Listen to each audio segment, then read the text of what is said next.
হাড়ি চাচা আর উড়ু কাঁঠাল। কলেমনির বাজারে এক লোক আছে, নাম তার হাড়ি চাচা। লোকটা খুব সোজাসাপটা, কিন্তু সমস্যা হচ্ছে সে সবকিছু অতিরিক্ত বিশ্বাস করে।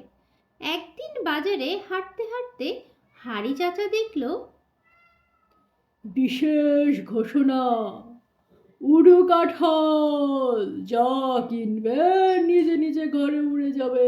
হাড়ি চাচার মাথা ঘুরে গেল। উড়ে যাবে মানে?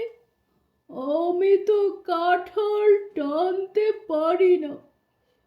ইস, এটাই তো আমার জীবনের সমাধান। সে তৎক্ষণাৎ এক বিশাল কাঁঠাল কিনল। দোকানদার বলল, চাচা, কাঁঠালের গায়ে 2-3টা থাপ্পড় মারবেন, তারপর দেখবেন নিজে নিজেই উড়ে যাবে। হাড়ি চাচা কাঁঠালটা নিয়ে খুব বিশ্বাস নিয়ে 3টা চড় মারল। ঠাপ ঠাপ ঠাপ। কাঁঠাল নড়ল না, উল্টো হাড়ি চাচার হাত লাল হয়ে গেল।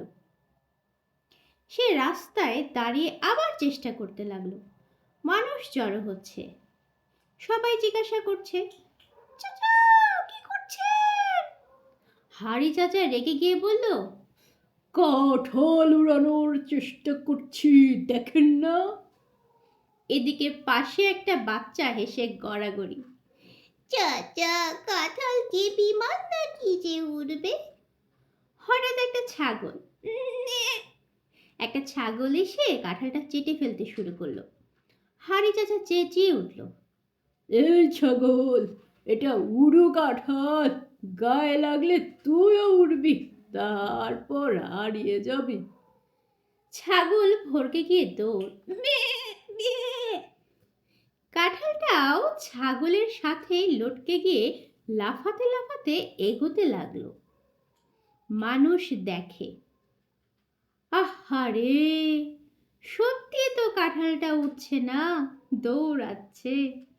হাড়ি চাচা খুশিতে লাফ দিয়ে বলল, দেখলেন, আমি বলেছিলাম উড়ো কাঁঠাল। বাড়ি গিয়ে দেখলো ছাগল কাঁঠালের অর্ধেক খেয়ে নিয়েছে। হাড়ি চাচা চোখ পাকিয়ে বলল, ইস, একটু আগে যদি 3টা চড় আর মারতাম, হয়তো ছাগলও উড়ে যেত।